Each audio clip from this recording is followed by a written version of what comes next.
Welcome to the Lineman Lounge, hosted by Mike and Evo, calling their shots and being outlandish.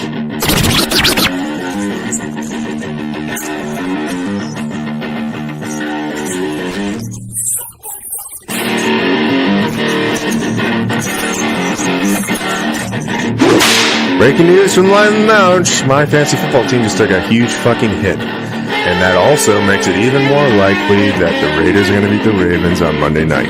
Le'Veon Bell is about to be your starter. Latavius Murray is going to go there as well. Jesus, fuck my ass. Get ready for the thickest podcast in the game. Coming to you from Hangar 6, where sleeves are optional. Strap in. The show starts right now. ¿Cómo están, bitches? This is the Lineman Lounge. I am Mike. This is Evo. We are the thickest podcast in sports, and I am super fucking pumped for today. It's Super Wild Card Weekend. We've got a fucking bunch of good games. I'm really excited for playoff football to get going. I've had a great fucking week. It's man, I'm really excited and fucking happy to be here right now. How you doing, man? I'm doing good, man. I'm waxed. I'm vaxxed. I'm ready to fucking go talk about some fucking playoff football. Hell yeah. Super Wild Card Weekend. Super Wild Card Weekend. All jokes aside, with the Super, it's a pretty fucking good slate of games for the playoffs. I'm actually pretty excited, for not having a team in the playoffs. I'm pretty excited for these matchups, especially this week. We got a lot of good games that are going to be going on, a lot of interesting ones. So it'll be really, really nice to go through those, especially with those games starting later today. Yeah, 2:30, first game today. Is it 2:30 Eastern time, I want to say. Or maybe, is that 2:30 our time? Might be 2:30 our time. I'm Okay. not positive. I'm going to check that right now, just so I know. Are we drinking already? I'm not. Not yet, no. I am not drinking. So I've been drinking basically all week, though. So, everybody knows, everybody who watched the show knows I kind of like that. I like to have a few beverages. Just a nip here and there. Yeah, I don't necessarily need to get torn up all the time, but having a couple drinks is a nice thing to do. Well, we did our floors this last weekend. As you guys heard the construction the last time. Well, it was a long weekend. It was a struggle. There were some fights. There were some arguments. Anytime you're doing a project with family, that's entirely possible that's going to happen, especially if you're like building shit. So after everything calmed down, we were relaxed. Amber was making dinner, poured her a glass of wine, poured myself a little glass of wine. It was kind of nice. I enjoyed that little glass of wine. So Amber and I have been Adulting. being an adult, right? So Amber and I have been having, a glass or two of wine a night with dinner, and It's good for your heart. it is good for my heart. It's good for us. We're having a good time. We are spending some good time together. Facebook user says they're 4 in. It's Hell Bills yeah. football day today. I can only imagine that this is That's got to be Sven. Sven. That's Sven, the Northman. Yeah, Sven Ragnar, right? Yep. That Sven's a Facebook user. Absolutely. Hell yeah. Big Bills fan. Huge Bills fan. I'm excited for his boys. Built different. Yeah. So I've been drinking a little bit of wine. I've been sleeping so fucking good, dude. Unbelievably. Like almost to the point where I'm not making it to work on time. Like Amber's like, hey, get the fuck up, because I have been sleeping so soundly after having a couple glasses of wine. I might just start drinking some wine. Well, they say that alcohol fucks with your REM cycle a little bit, though people will do that to fall asleep. And I had some wine last night, and I had dreams still. I feel like I was in REM sleep, but I'm not getting torn up. I'm having a couple glasses of wine. I'm not drinking a couple bottles of wine. It doesn't sound like you're an alcoholic at all. No. I'm not getting turned. It's not a problem. I just sleep better. Hey, I feel you. It's good. It's all good. Whatever you need to do to get through these days without having the Browns in the playoffs, without having my Vikings. Yeah, so that's tough. I started rocking all of my baseball stuff already. So obviously you guys know this is the Lineman Lounge and sleeves are optional. Well, I can't ever do the appropriate amount of sleeves, so it's either no sleeves or I'm rocking this little 3/4 sleeve that I find very nice. I roll it up a little bit, but it looks fucking good. Wine is good in moderation. I agree. I could not get wine drunk. Wine drunk would be tough, Well, dude. If I'm drinking wine, I will drink a bottle by myself. Yeah. In a sitting. It's Okay. basically 2 glasses to me. Right. The Okay. way I feel. I think that's moderation. I mean, it sounds a little bit like moderation. But yeah. So you got the floors done. Floor's done. A little bit of been doing some wine drinking, fun. fucking sleeping good. I bought my first NFT the other day. I wanted to talk about it. I know we were talking about it at work. Everybody thinks it's batshit crazy. I think they're fucking awesome. No fun toads. Yeah, I'm actually super pumped. So this morning, gas prices were super low on Ethereum. Was able to mint my second Secret Society of Oddfellows NFT. So I'm going to pump those guys a little bit. I'm pretty excited to see how that turns out. I'm in on the NFTs. I'm in on wine, and I am in on fucking playoff football. I'm super pumped. I'm excited today. Look, we'll do that. We'll have to talk more about NFTs when we want to do a Lineman Lounge NFT. Until then, I'm going to be sitting on the sidelines for. We absolutely could pump out some NFTs. I don't know. Facebook user, not sure who that is. I'm assuming it's Sven. Maybe, Sven wasn't there for the original NFT talk. I don't know. I'm not sure who that is. Amber should be, producer Amber should absolutely be on here. Is that her? Yeah. I mean, I just heard her yell from the background over there. So it's entirely possible that there's something weird going on here. So guys, if you are posting comments and your name normally shows up, please attach your name to the comments, at least until we figure out if there's something weird going on there. It is your wife. It is? Yeah. Okay. So, yep. Everything's showing up as Facebook user for some reason. So that's kind of weird. Guys, attach your names to the comments. Otherwise, we're just going to keep calling everybody Facebook user. But yeah, so got that second one this morning. I did not tell Amber. I was super pumped about it. It's not showing up correctly, Amber. Yeah, correct. We saw that. And Sven is drinking 5. Yeah. I figured that was Sven. As soon as we were talking about the Bills, I figured it was Sven. What are they, Sven? Are they Busch Lights? Are Busch they lattes? mead? Is it mead? Is he cracking into the mead stores that he's made? I didn't. He made mead. Oh yeah. Oh, that sounds. He's a Viking. That is true. He is a Viking. You got to have that honey wine. Yeah, I mean, man, I don't know what the hell's going on here. I wonder if it's because I am now added in as an extra user. We weren't having this problem last time. I'm not sure. Because it says your device is not connected.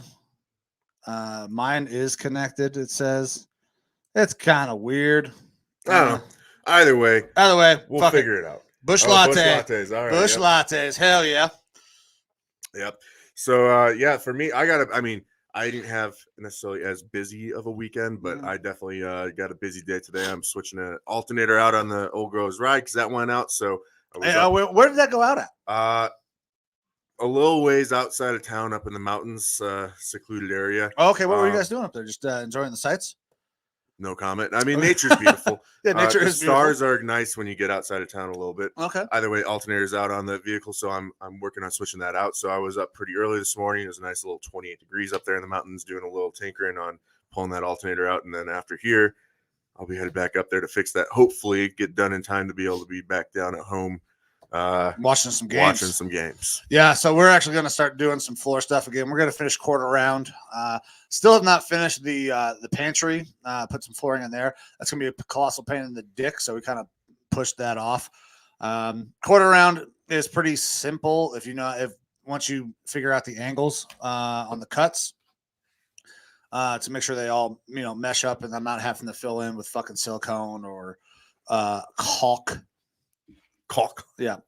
But yeah, that's what our plan is today after we get done here. And then I'm watching football. I got bets in already. Most of my bets are on Caesars though, because FanDuel has been sticking its dick in my beehole. It's not been good. I've had a rough time on FanDuel recently. However, I am still just absolutely railing Caesars. So excellent. All right. Well, over this past week, we had one major football game outside of the NFL. Right, we did. The national championship for college football. Yeah, so we talked about it on the episode last time. I thought Georgia could get over the hump, and they were able to. So Alabama looked like they were in control of that game for the most part of that game. the kid, the quarterback. What the hell is his For name? Alabama? No, for Stetson. Yeah, Stetson. I mean, underdog story. Fucking preferred walks on, leaves, goes to a JUCO, comes back, gets a chance to start ahead of JT Daniels, and just is not your typical. He's like 5'10", not super athletic. Made a huge mistake in that game with the fumble, and then battles back. Fucking leads them on 2 touchdown drives, and then Georgia ices it with a freshman corner who just absolutely housed it. That was awesome to watch. Mm-hmm. I thought Georgia could get it done. I did take Bama on a little bit of money plus the points. I did as well. Because it's hard not to take Bama with points. Mm-hmm. But I'm really happy for Georgia. I'm really happy Alabama didn't win another fucking championship. And hey, the Georgia kid, he's already back working his day job. He's at Raising Cane's working again, apparently. Hell There's pictures yeah. of him in the drive-thru window. Already working after winning the national championship. Nice. So I've never actually been to a Cane's. Me I would love to try Raising Cane's. we I've heard it's don't delicious. really have them down here, I don't think. That's No, more even of when a I was in Georgia, Southeastern thing. I don't even think I saw a Raising Cane's. I saw Zaxby's all over the fucking place. Bojangles, which is my favorite chicken place. It's fucking I awesome. haven't had that either. Oh, it's so good. Then obviously you have your typical chicken places, your KFCs, your fucking Popeyes, Sure. which sucks ass, but at least in my opinion. I mean, I like Popeyes, but that's- like I haven't tried Bojangles. I haven't tried Bojangles is Raising good. Cane's. Zaxby's is fucking knockoff Chick-fil-A. But good for the kid getting back to work already. You know, Mhm. kind of starting to get it. I mean, I don't think he's got a future in the NFL. Oh, Maybe as a apparently- coach. Apparently, there's one in the PGA Superstore parking lot. I'm assuming the PGA Superstore up in Tucson, of which I have a gift card to. Thanks, Mom and Dad, for the birthday, Yeah. for the Christmas present. I need to go up there and get me some new golf stuff with Nice. that gift card. Might as well, and then I could just try some of that Raising Cane's. Yeah, I actually just ordered myself a 4 hybrid for my birthday tomorrow. So Amber wants to always get me like golf stuff for Christmas or my birthday. However, she has no idea. Like she's like, hey, buy yourself whatever it is that you want. Hell yeah, Tucson. So I'm gonna have to go try some Raising Cane's at some point. You as might well. have to. Yeah. We're going to be up there on Monday. We are going to be up there on Monday. We're going to play some golf on Monday. Hell yeah. So I got a good weekend, man. We got the podcast day, birthday tomorrow. I'm going to hang out. We're going to play a bunch of fucking board games and just chill at the house. Monday, we're playing some golf. Tuesday, I'm supposed to go back to work. We'll see how many motherfuckers have COVID though. So Yeah, they're dropping like flies right now. yeah, but, it's you know, insane. We'll get through it. I'm not worried about the work week next week. I'm just wanting to focus on enjoying this nice little long weekend, you know, with MLK Day on Monday. So that'll be nice for us. So that championship game, Alabama gets kind of upset. Saban starts asking for the keys back for all of his chargers and challengers that he handed out to his players. Yeah. But you know, good for Georgia. Good, very good for Georgia. Even though, you know, the sportsbook had them favored. I don't think so. 60% of the money was on Alabama. Gotta bet yes or no. I mean, we're gonna have bets for sure. I think I'm not sure if that's what they're asking. We're gonna have bets for today's games, for tomorrow's games, and Monday's game. You can put those all in a parlay. You can Maybe they're asking about the golf match as well. Ooh, I don't. If we don't have a bet on the golf match, We normally don't bet on that too much because everyone would get fucking slaughtered by me. Oh, But shut the fuck up! Like, no, Evo, you are probably the best golfer of the group. Goose has gotten you a couple times. We get you a little upset, and we got one here. oh, okay. here we go. Renfro 50-yard receiving yards, Boyd 50 receiving yards, and Jones 50 yards. Okay, so I don't hate that bet. The Zay Jones over 50 yards though, that is a little That's the worrisome. tough one. That's the tough That's one. the kicker. I have no problem. Renfro for sure. Tyler Boyd, good with that. I mean, I think Higgins is going to have a pretty goddamn good day though. Yeah. But I already have a same game parlay on that. We'll talk about it once we get into those games, start breaking down those games. But Yep. But before we get into the NFL games, unless there's anything else outside of the NFL you want to talk about, we have Black Monday. Yeah, so we do need to talk about Black Monday. I don't think I had anything else. I've been on a roll. We've been talking about a whole bunch of other things going on in my life. So I don't necessarily need to continue to derail the show and get away from the sports. However, it is nice to have that opportunity to kind of share and bring the people in to see how we're living and see the things that we're dealing with. Hang out in Hangar 6. Yeah, come chill in Hangar 6. I expect Torres to call. I actually went this morning. I got coffee for me and Amber, donuts for the kids, and bought a 12-pack. So I could drink some beer. And I expected Torres at some point to call in and make me do a shotgun. Surprised his ass isn't in here. Yeah, if he's not awake, he's out there biking or something. Yeah, he could be mountain biking, living a healthy lifestyle and all that other dumb shit that he does. Yeah. But all right, well, so Black Monday happened. For those that don't know, Black Monday is when the NFL regular season ends and you have head coaches and GMs getting fired. So it's a change in the guard for some teams. Sometimes it's really necessary. Sometimes, teams have to let go of personnel that they've had long tenures with, like my Minnesota Vikings. But we had a decent amount of coaching turnover this year. So not necessarily all happening on Black Monday, but throughout this week, we've had even some more firings. But you've got the Bears, the Vikings, the Broncos, Giants, Jaguars, I'm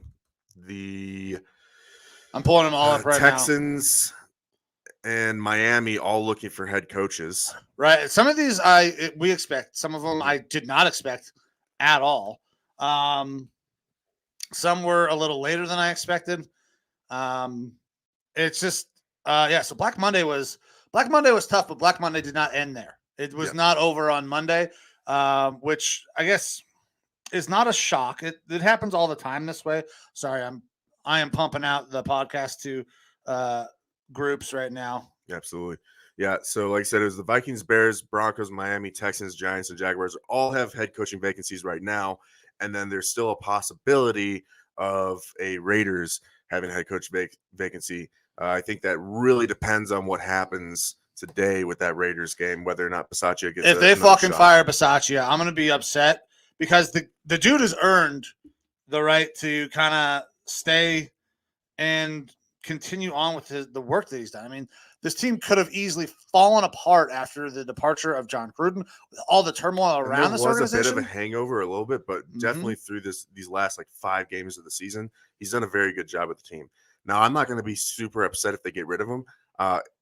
I think that today, if they lose, then we're still looking at maybe a 70% chance or more that he goes. And the more games that he wins in the playoffs, the better chance that he has to stay. It's tougher to get rid of him. However, it's the Vegas Raiders. They are wanting to make a splash. Yeah. Bisaccia isn't necessarily the splash head coach. So if they're able to get someone in like a Harbaugh or make a trade for a coach like a Tomlin, which has been talked about, if they're able to make a splash, I think they're going to go for it. There's no way that Tomlin gets traded. I mean, trading for coaches is very rare.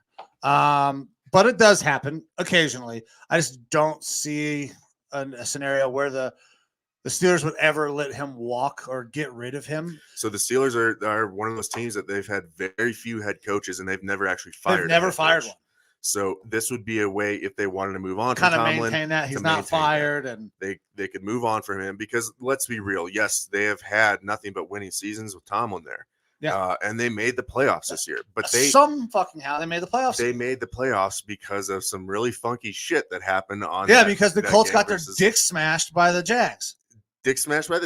And then you have the possibility of your tie on your Raiders and Chargers, which should have happened, and then the fucking Chargers decided to do some dumb shit and does the timeout, and then that prompts the Raiders to end up going for it. Yeah. So, man, he could get traded. I don't see it happening. I mean, like I said, the Steelers are in a moment of flux. This is the end of Big Ben. Yeah. Oh, yeah. They like I said, had a winning record, and they made it to the playoffs. But I don't think anyone's got any illusions here about it being a good team. They're average at best. Big Ben said as much, but I also think that was a little bit of fodder to hype the boys up. And there's been a lot of talk in recent years of people wanting to move on from Tomlin there. Look, I like Tomlin a lot, but obviously sometimes when you are a head coach of the same team for a long time, things stagnate. Your same energy that you come in with doesn't resonate with the players the same way. Mm-hmm. Sometimes a change is just a good thing.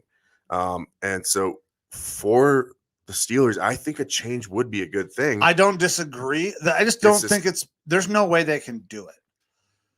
He made the playoffs. He's never had a losing season. I mean, if they wanted to get rid of him, sure, they could trade him. They could find a way.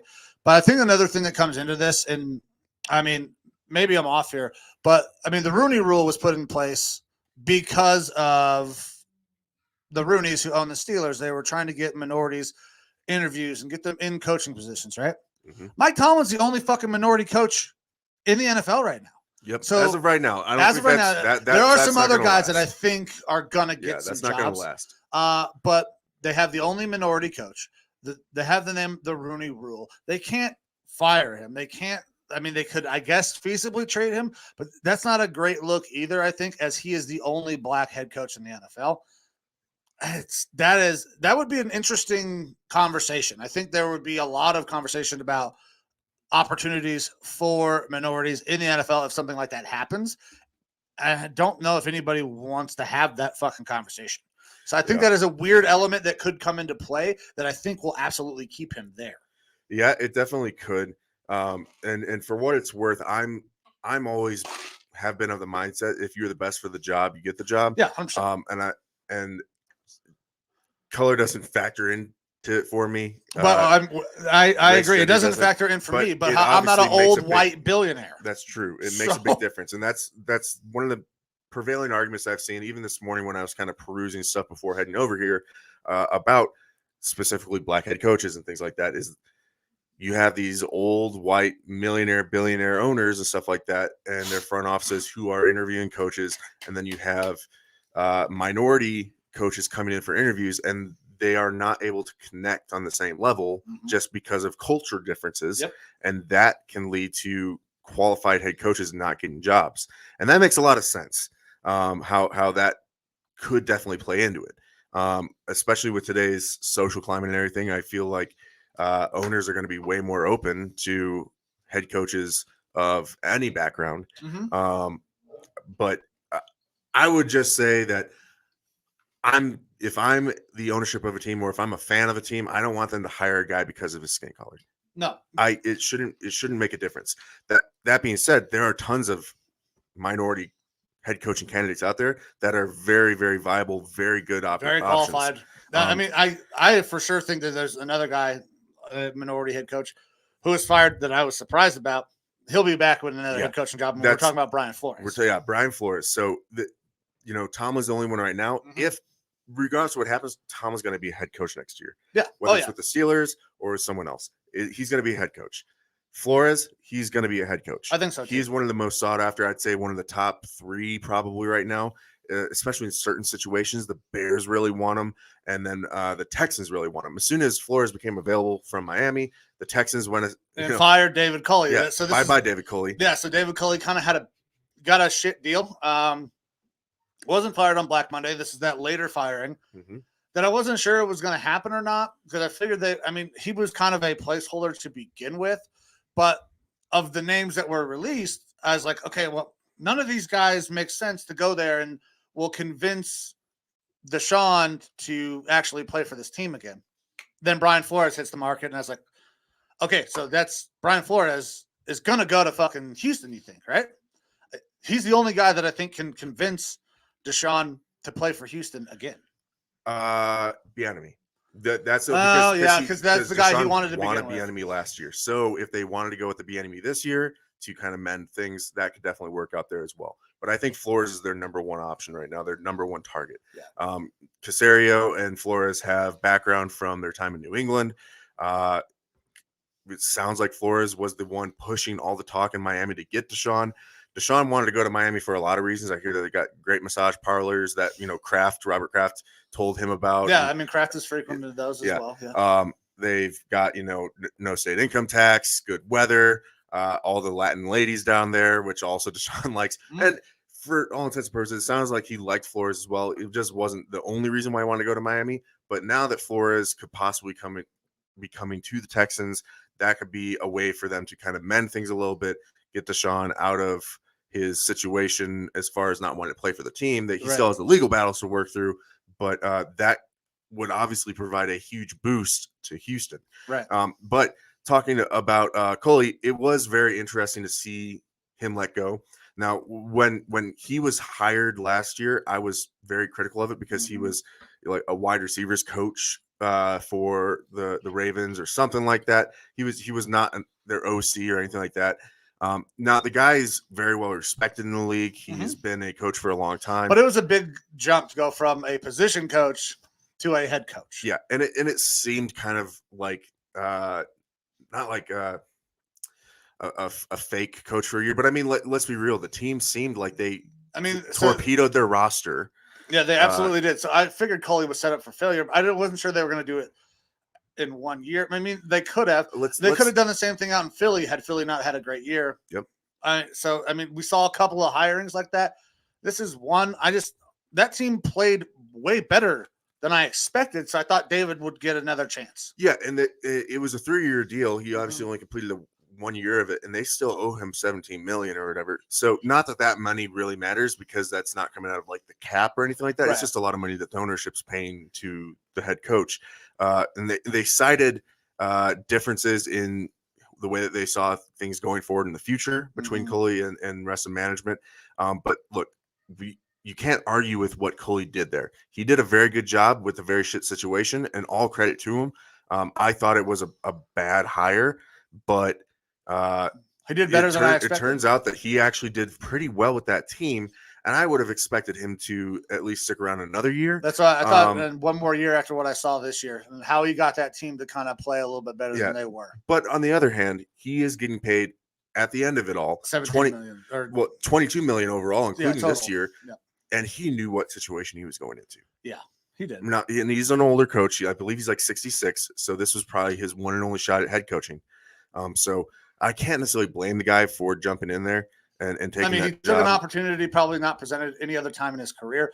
He got a fucking bag of money, and he showed that he's a pretty decent coach and could, get guys to play higher than the level that a lot of people expected. He's going to go back somewhere else. He's going to get another job somewhere else in the league. Yeah. We see retreads all the time. I wouldn't consider him a retread. He walked into a shit situation, showed he's a pretty good coach. He's going to get another job somewhere else. Yeah, definitely. There's a couple of names of guys that got fired that I think are going to be somewhere else. I don't know if they'll be in a head coaching role, but one guy I know you like, Vic Fangio. We talked about Brian Flores, and he's going to be a head coach somewhere. Before we get into some of these guys that I think are going to get rehired in different roles, possibly, let's talk about that Brian Flores situation just a little bit more and why Brian Flores was let go. Because there's some interesting fucking reports that came out. Yeah, there's a lot more to it than just firing the head coach there for not having playoff seasons. And what up to our boy David Weideman? $20 is $20. The Vanilla Gorilla himself. Yeah, actually, we just posted. I posted it a couple days ago. You can go check out Vanilla Gorilla Eats on the YouTube. Tries the Diablo Dare. I tried it myself. Spicy brisket sandwich. I did the chicken because I wanted to. Dave had it. The brisket said it was good. I wanted to try the chicken. It was good. It's spicy-ish. It was spicier coming out than it was going down. But like I said, I want to try it too, but I didn't want to try it right before going into work and then spend the night with the fountain coming out of my ass. I had a tough day the next day, but it was good. Arby's has the meats, bro. Absolutely. But so like you were saying with Flores in Miami, so obviously second year with Miami, now he's out. And he has slowly built the team to be better. Obviously, they went on this 7-game run at the end of this year. Another situation almost like with Coley where he was getting a lot out of nothing. He was having not a great team perform above the expectation, above the standard. And I thought Flores was a very good hire for Miami and the way that he was operating there. I thought it was a good situation. Turns out, he didn't have a very good team, and he told his quarterback as much. Yeah, he didn't have the best rapport with people in-house there. So with the Deshaun Watson situation. Obviously, there was a lot of rumors this year about Deshaun Watson possibly going to Miami. Apparently, a lot of that was really stirred up by Flores. It sounded like he was the guy that really wanted him in there. The owner, Stephen Ross, is out on Watson now. Yeah. But apparently there are some insiders saying that he was considering him earlier on, and that was probably a lot of Flores pushing for it. However, Flores apparently, according to reports, has directly told Mack Jones Tua, that they should have drafted Mack Jones this year. Yeah. Which is a very direct way to say, I don't like you as my quarterback. That's a very pointed statement at your quarterback. Like, hey, you're not very fucking good, and I should have drafted somebody else. There's a difference between tough love or being, constructive criticism towards your quarterback. Players need that to an extent, but to directly call out names like, I wish we had drafted this guy because you're not the one, that's such an indictment on the player that player, I can't imagine playing for that head coach anymore. No, like, I can't either. If I'm Tua, I want out. Yeah, if it's one of us. It's me or him. And they still don't know what they have in Tua, so the ownership is going to stick by Tua, so figure out what he is, figure out what he's got. They can get another guy down there. It's not a terrible job. I don't think it's hey. Is this Gooby? It might be Ruby. I don't know. Jonathan R. I'm not positive who Jonathan R. is, but it might be our boy Gooby. Forgot that the Texans even were a team anymore. We're happy to keep you apprised of all 32 franchises. Yes, absolutely. But so they'll get another guy down there. It's not a terrible job. It's not the greatest job in the world. You have to like Tua if you're going to go down there. I think that Miami's the worst job opening next to the Giants. I think the Giants is the worst, and Miami is the Jags, is the second worst. So I just asked Amber if she would bring me some water. So big old juggy here. Yeah, I sucked down that venti fucking coffee. So I need some water to kind of stave off the caffeine. I'm kind of caffeine sensitive. People know that. That's why I don't drink Ray's Energy like the Vanilla Gorilla. So, but look, the Jags is the worst job. The Jags is the worst job. I would definitely put the Dolphins above that. If it wasn't for Trent Baalke in Jacksonville, I think the Jags job is one of the better ones. You have your quarterback in place. You have a lot of young talent there, and you have like the third most cap space this offseason. So they do have a lot of cap space. They are in Florida, so they're going to attract some free agents who want to keep most of their money because they're not paying state tax. You have a franchise quarterback set up. Despite having not a great year, Trevor Lawrence still showed why he was the number one overall pick. He needs to develop. He needs a better team around him. But you've got your Peyton Mannings, your Marinos, and stuff like that. Guys who come in first year don't have a good year, and then they have prolific Hall of Fame careers after that.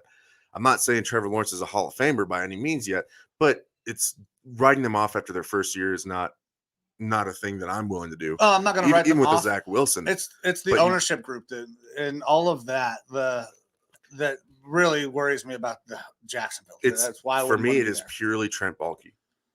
The last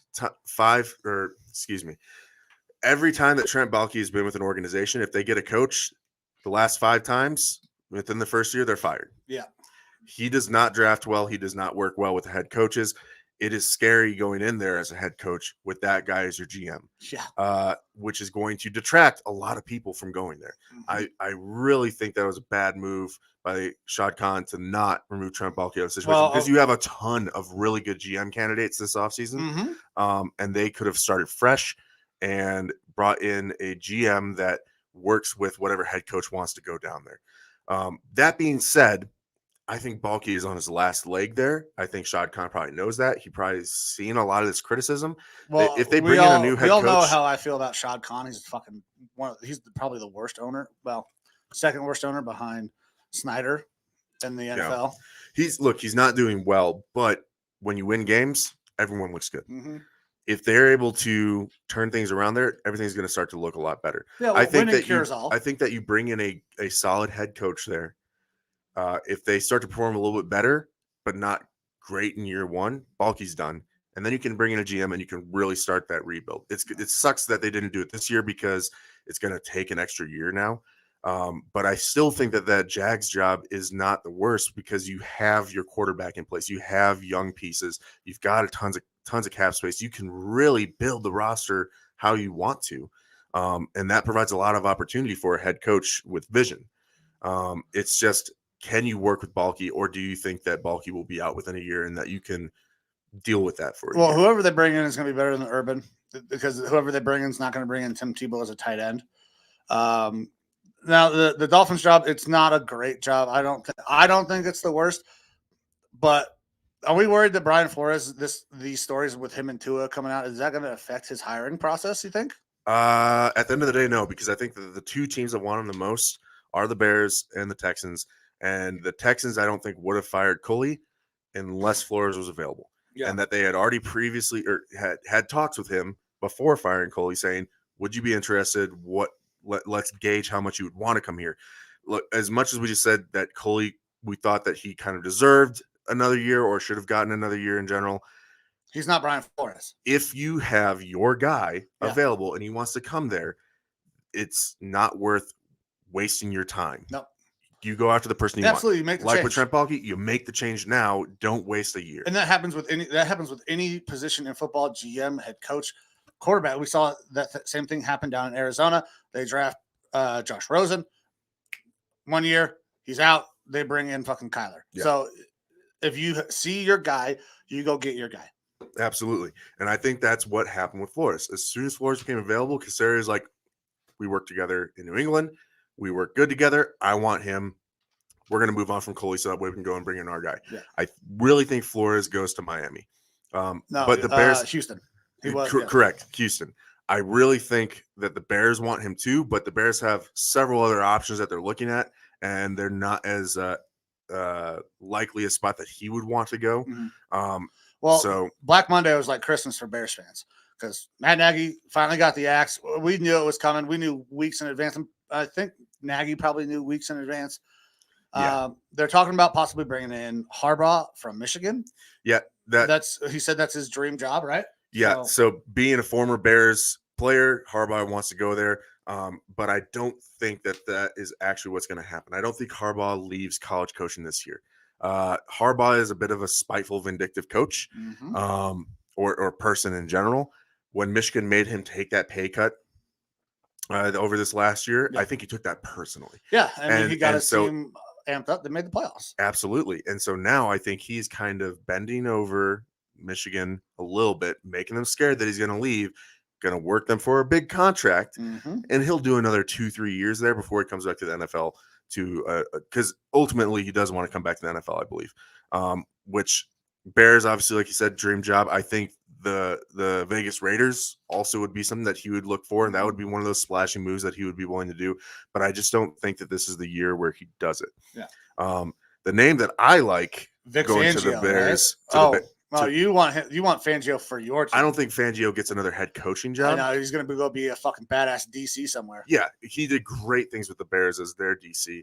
And that's, I think, where he ends up going. I don't think he gets another head defense coaching is job. very fucking good. And again, with Fangio, it's not his fault that they didn't have a quarterback. That's what that team needs is a quarterback. It's not his fault. He was playing with the cards that he was given. Drew Lock and Teddy Bridgewater. We know what they are. They're backups. They're not starters, and that's really what has held that team back. Yeah. Now the team, the guy that you like for the Bears is who? I'm sorry, I didn't mean to cut you off. I thought you're good. Another former Bears player, Leslie Frazier. Excuse me. That's the Bills DC right now. He's getting looks. Former head coach. He was the Vikings head coach for a little bit. He was an interim guy, and then we kept him for a little bit. I like Leslie, but he just didn't do great in his first stint as a head coach. He's obviously shown very well as a defensive coordinator since going back into that role. And it makes sense for him to go back to the Bears. Again, it's previous connection, having played for them. And I think Leslie has earned himself a job as a head coach in this league. I think he probably has as well, but that's not the guy that I would pick for the Bears. If I'm the Bears, I'm going out and I'm looking for an offensive mind who knows how to use a quarterback who can use his legs. I'm going after the Bills offensive coordinator, and I'm going after Brian Daboll. Daboll. Yeah, that's definitely another great option for him. And I think that it's possible, but because I think that this is the year that he probably gets that head coaching job. Daboll? Yeah. Yeah, I think that he probably will become a head coach this year as long as he's willing to leave the Bills. Right. If the right opportunity doesn't present itself, he might just stick there for another year. Because if I'm Brian Daboll, I'm not going to the Giants. I'm not going to the Jags. Sven here is saying, I feel you have to give some of these guys 4 to 5 years to develop as a quarterback, then make that choice at that point. Talking about, I'm assuming Trevor Lawrence, or any of these rookie quarterbacks, you got to definitely give them time. But sometimes, look, NFL coaches, they can tell if a guy's going to make it or not. Yep. Case in point, Rosen, you just could tell he didn't what's going to happen, and they needed to move on. Yeah. I'm a fan of giving guys an opportunity. What's up, Abby? Yep, Harbaugh needs to stay. And I think he will. I think he will too, because I agree. I love beating the shit out of Harbaugh. I mean, they got the better of us this year, but 1 out of every 10. Mm-hmm. I mean, that's a pretty good fucking record. So. Yep. And then Sven again here. Leslie's great. Will be a loss to my Buffalo Bills. Brian too. Yep, that'll be. Yeah, I mean, they could technically lose both their coordinators. Yeah, absolutely. But that just kind of goes to show how good the Bills have been this year. Now you saying that you want to bring an offensive mind into Chicago, it makes sense to me because when the Vikings hired Zimmer, I loved it. Mm-hmm. I loved the type of guy that he was. It was a culture change that he was bringing along with his solid defense. Some of these teams don't necessarily need a culture change. Some do. But when it comes to bringing in a head coach, I'm leaning a lot more now, not just for my Vikings, but overall for teams to bring in an offensive coordinator, or an offensive-minded head coach that can implement their offensive system. With the Vikings, I've seen it so much over the past several years where you start to have a good offensive year, offensive coordinator is gone, and then you have to build a whole new offensive scheme. And that's really tough on a quarterback and on an offensive system. Right. Changing up a defensive scheme definitely has impacts, but unless you're doing major schematic changes from a 3-4 to a 4-3 or something like that, where you actually have to have different types of players, it's not as big of a deal if you're going from 1-4-3 type of a system to another.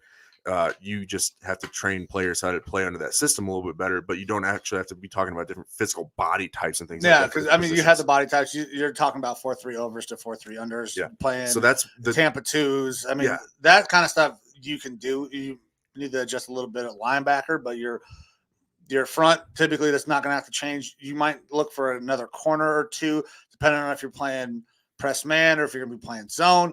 But, I mean, there's a lot of corners in the league now that can do both. Typically, guys are a little better at one than they are at other, but we've seen guys make changes. Yeah, we don't see too many guys at corner who just can't play both. They have to be in a specific system. So, yeah, if you're going from 3-4 to 4-3 or vice versa, that's a huge change. But if you're keeping the same front, the change is very simple when you bring in a new defensive head coach. Yeah, and that's why I think an offensive-minded head coach is a better option, because then you can kind of have longevity with that offense, especially if you're looking at bringing in a new young quarterback at some point in time in the future. You want them to already have a new young quarterback in place, that you're going to put your eggs in that basket. You want them to have that same offensive system to build and grow under, and not like they need to grow with their physical traits. Adding in the mental aspect of new playbooks and stuff like that can be a big detriment to guys. That's why I don't have a problem. Like, Jags should be looking for an offensive head coach. I think the Bears as well, because these guys are only going into their second year. Mm-hmm. It's not going to be their third, fourth playbook in 3 or 4 years, like a Baker Mayfield was dealing with, or we've seen some other guys have dealt with that. And I don't disagree. I think the Bears would be right to look at an offensive guy. However, my gut still tells me it's going to be Leslie. Now you brought up the Jacksonville Jaguars again. Head coach for them, I think, is going to be Byron Leftwich. I would be totally good with Leftwich. I think it's a great fit. I really hope it's not Bill O'Brien. Yeah, I'm not sold on Leftwich as a head coach, but we talked about this last time. He's a good motivator. The players love him. He's an offensive guy. He can help build up Trevor Lawrence. He played for Jacksonville. It seems like it makes too much sense for him to go there. I mean, he's coached under Bruce Arians, great offensive mind, allowed him to call plays. He's now worked with Tom Brady, absolutely fantastic offensive mind. I'm sure Byron has picked up a lot of things from Tom as well. So, I mean, I really like that option. But so we think we're going to see good Bills today or bad? I think we're going to see good Bills. I do too. And I think we'll get a lot more deep in, obviously, into these games when we talk about it. Yeah. But I'm expecting to see a good Bills team today. Mm-hmm. But as far as some of our other head coach openings, so we talked about the Bears. I think it'll be Frazier. You think it might be a Dable. Broncos. So I don't know where they're going to go here, man. I know there's reports about some names that they're talking about. There's two. Nothing with this happens until they figure out the quarterback situation. What they're going to do with the quarterback. I think this is probably the job that gets filled last because that is the team that is right there ready for a run if they get the quarterback. If they go out and they get an Aaron Rodgers. I think that they kind of hold off and wait a little. I mean, it might not be the last one, but I think they're going to kind of watch and see what happens here in the playoffs because their two main guys that they're going after from reports are Dan Quinn, who's a defensive coordinator with the Cowboys, and they're obviously still in the playoffs, and Nathaniel Hackett, the offensive coordinator for the Green Bay Packers. Yeah. And that Packers connection and bringing Aaron Rodgers down. Exactly. They want to see what these teams do in the playoffs. Now, if the Cowboys or the Packers exit earlier, then that's going to start accelerating things a little bit more because they're going to start to be able to put their feelers out, be like, hey, Aaron, are you really thinking about leaving? Are we an option? Blah, blah, blah. Well, I think there's a good chance that they can get that interview done with the Cowboys very early. We'll talk about that when we get to the games. But look, Quinn makes a lot of sense. I'm not as big on him, but obviously he's done great things with the Dallas defense. Right. He, went to Super Bowl with, and this is the Dallas defense Falcons. that was one of the worst in the league. 2 seasons ago? Yeah, they were pretty garbage.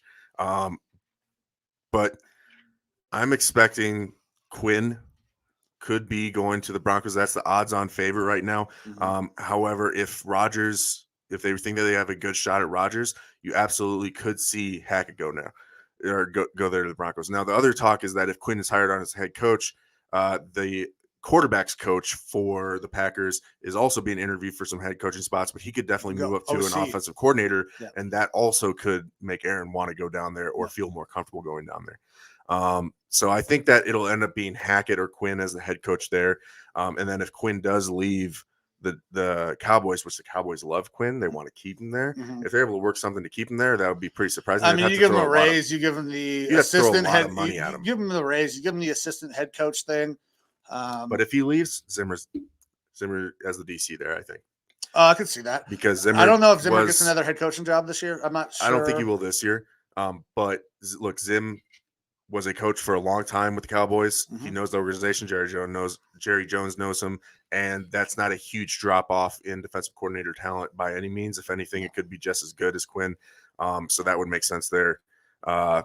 We got another question here. What about LaFleur? Mike, I think, Green Bay head coach's brother.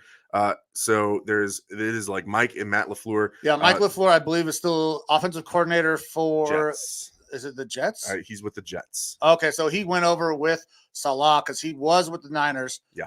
Became offensive coordinator with the Jets. Yeah, I think it's way too early on him. I think that's just. I do too, and I don't know that he got a lot of good things to show this year based on that offense. There has been talks about him possibly getting some interviews, but I think that's just name association at this point between the LaFleurs. I wouldn't want to touch anything really from the Jets organization, to be honest. No, me neither. Given I feel bad for Salah. I mean, he had the opportunity to be a head coach, so he took it.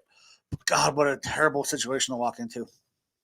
But I mean, you definitely could see the LaFleur brother go somewhere else if he's wanting to get out of that Jets situation. Because look, honestly, it's not a great situation for coaches either. Even if you're just doing a lateral move from offensive coordinator of the Jets to offensive coordinator of, say, the Bears, which was brought up. His brother might go to Chicago. If you were to do OC at the Bears, then that makes a little bit more sense because at least you're not in hell. Yeah, and you got a lot more talent there too. That would promote you to possibly looking good enough to be a head coach later on in your career. Whereas I don't think there's a head coach track right now if you're part of the Jets organization. And then we got Jets suck ass. Yes, Salah should come to Buffalo if Frazier leaves. That's not going to happen this year. Not this year. Salah's not going to. Well, and he's not going to take a step down to just give up his head coaching spot. He's going to want to try to build and actually make that team good, prove he's a good head coach. I think he's in a tough spot. I don't know if the Jets are going to get better.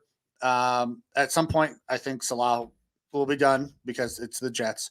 and he'll go back and be a DC. He might get another head coaching spot, but that's the Bills would love to have him. It's just not going to happen this year. A lot of teams would love to have Salah as their defensive coordinator. Yep. So another one of the teams that we haven't talked about too much is the Giants. So the Giants, they, you've got your GM retires, which everyone was expecting. Yep. Prior to that, they had said, "Oh, we're going to stick with Joe Judge throughout the year, and Daniel Jones." But as soon as Gettleman's out, then they're like, "Bye-bye, Joe Judge," which is the right move. Agreed. It's absolutely the right move. The problem is, that's a really tough spot to go in as a head coach. Yeah, and this is not an indictment on Joe Judge. This is an indictment on the Giants. I don't think Joe Judge is a bad coach. I don't think he's a bad coach either. I don't think he's a good head coach necessarily. No, I mean, he was a special teams coordinator and wide receivers coach and stuff as well. He kind of moved around. I think special teams coordinators can be really good head coaches because they know everybody. We talked about this before. Once again, he walked into the terrible fucking situation with the Giants. They have no fucking talent. Yeah, I mean, Kadarius Toney is maybe a wide receiver too at the top end of his career. That's their best offensive talent right now. You've got an aging Kyle Rudolph. You've got a running back who was really talented and just run into the fucking ground, and now he's mediocre, and you're going to be paying him a lot of money to be mediocre. Yeah, You've got a quarterback still on his rookie deal, but he is not the answer. No. Daniel Jones is not the guy. So you've got to have a plan to move on from that. Offensive line is mad. Defense has been better than we would think for the Giants this year. They're still average. There's something to work with there a little bit, but overall that organization and it's just in a tough market too. They're in a really, really tough spot. So to lure a head coach and a GM there, I mean, they could promote within, elevate Freddie Kitchens up to the head coach again. That ain't gonna happen. It depends on who they bring in as GM. I guess. So we talked about it last time. My boy from Cleveland. No, I think that the top guy that they want there would be Dable. And that can make a little bit of sense. Now, would Dable go there? I wouldn't know. I fucking wouldn't. Yeah. I think this is Dable's going to have other opportunities elsewhere that he would have to bomb interviews and then fall onto the Giants. Yeah, and I don't think he's that desperate necessarily, because the way that he's been performing, he'll continue to get these head coach looks. He got them last year. Yeah, I mean, he'll continue to get these looks, and he can wait for that right situation. I mean, because if I'm putting those two things on a scale, Bill's offensive coordinator still sits higher for me than the head coach of the fucking Giants. Yes. So. And so I think that Dable, of the bigger names, he would be the one that could possibly go there and make sense. It really depends on who they end up going with as a GM. I could see my former GM, Rick Spielman, going there. That makes sense. Him working with the Giants. There's been some ties there, which would make it a little bit more, of a spot that I would be willing to go if I was a head coach in that position, just because I like Rick. I trust Rick to do some team building. But I think that the Giants are probably going to have one of those names that you're not. They're not one of the big popular names necessarily. They're going to do another Joe Judge type hiring. Probably. It very well could be. And they'll bring in a new GM. That GM will try to bring in some talent that's enough to lure a head coach in the next cycle. John Dorsey, baby. I mean, he's still out there. He's always in NFL circles, man. Yep. But there's still a lot of really good possible at least interesting or intriguing head coach candidates out there that are being looked at. I haven't talked about my Vikings and their head coach situation yet. I think my gut is telling me that it's going to be Doug Peterson going in there. Been a lot of reports on Doug going there, and I don't hate the move. Yeah. I think it would work, and the Vikings job's a really good fucking job. We talked about. It's kind of being looked at between them and the Broncos as being the best job out there. Because the nice thing about the Vikings is you have a quarterback in place, right? But you have the option to also trade him and start anew, get some assets back because Kirk has proven to be a valuable player. Mm-hmm. So if you want to get rid of him, you clear cap space. You can bring in a young guy, start fresh on the offense there. But if you don't want to do that, you can hang on to Kirk for a year. Then you look to move him. You kind of reset your clock by picking your guy next. So, I mean, I think it's a really great spot for guys that want to go. For GMs, apparently, and I guess this is a little bit more speculation because you can look at records and stuff of head coaches and they're very much so in the spotlight. With GMs, they're a little bit more behind the scenes. So you can look at like previous drafts and things like that, or GM candidates. A lot of times they're executive VPs and things like that maybe aren't in the spotlight, and you can't really put all the onus on them for the moves that their teams have made in the past. It's normally just on the on the GM. So it's tough to say what some of these guys are going to do, what they like, but looking a lot more in the GM, because I haven't had to do this for 16 years with my Vikings. Right. Apparently it is enviable to have a spot like the Vikings where you have a Kirk Cousins and the situation is contentious. They apparently like that sort of challenge or opportunity. They view it as more of an opportunity because you have a situation where he is set to earn a big amount of money. Like $42 million. And you can't have that. No. You can't have that, which means some change has to happen there. And GMs like the idea of, I get to go tinker with this quarterback room and I get to build the future of this team. Apparently they like that, whether it's keep the guy, trade him, rework the contract, or just run him for a year and bring in a new, fresh, young talent. There's a lot of different options, but the point is that you aren't put in a corner where you're a team like a Giants and you really don't have a quarterback. Yeah, you got Daniel Jones, but you don't really have a quarterback. No. So the only two options that you have are draft a new guy or bring in a free agent. If you go in there as a GM and say, oh yeah, I think Daniel Jones is the answer and let's extend him, then ownership's probably going to be like, okay, let's move on to the next candidate right now, because this isn't going to work. Whereas if you move into a situation with the Vikings, you've got so many different options and opportunities that you can say, okay, if this is my plan, I want to go down this line or XYZ. You've got a lot of different options of how to play that, which makes it, an enticing spot for a GM to go to. The Vikings are bringing it. I'm really enjoying what ownership is doing when we're looking for our new GM and head coach. Are talking. You guys have like fucking 20 names. We're talking to fucking everybody right now. I believe that they have around 10 GM interviews lined up starting tomorrow. Couple guys from Cleveland, because you guys want some analytics. They like the analytics side of things. It looks like they are moving away from a more of a GM that is scouting heavy to one that is more business minded, CEO type minded, which makes sense because you get a lot of these old crusty GMs that are like, I've got my scouts out there doing stuff, but at the end of the day, I'm going to go with my gut. And you have a more business minded guy that is going to say, I am hiring and promoting these scouts to do a job, and I have to trust them because I'm less of the football minded, and then intermix in what the coach wants. And that's how we're going to make our selection. And I think that's the best way to do it. I mean, you got a lot of great football minds who are GMs, but those scouts are there for a reason. Absolutely. And your scouts have got to be in lockstep with your head coach. A lot of teams are going to have their main couple scouting guys, but then they outsource a lot of their scouting from there, which is a good thing because you are getting an unbiased report on the players that are being scouted. It's unbiased by the team's needs and wants and things like that. You are getting an agnostic view of the player and what type of systems and things they can work in. So that's definitely a good thing. So I love how the Vikings are approaching that with their GM, and they're doing the same thing with the head coaching spot. So originally we had like 4 or 5 head coach names that they were looking at interviewing. Earlier today, before coming on the pod, it was being reported by Schefter and multiple other people that they have like 5 other guys that now that they're bringing in. So we've got, I've listed them down here on my phone, but we've got lines out to Bieniemy.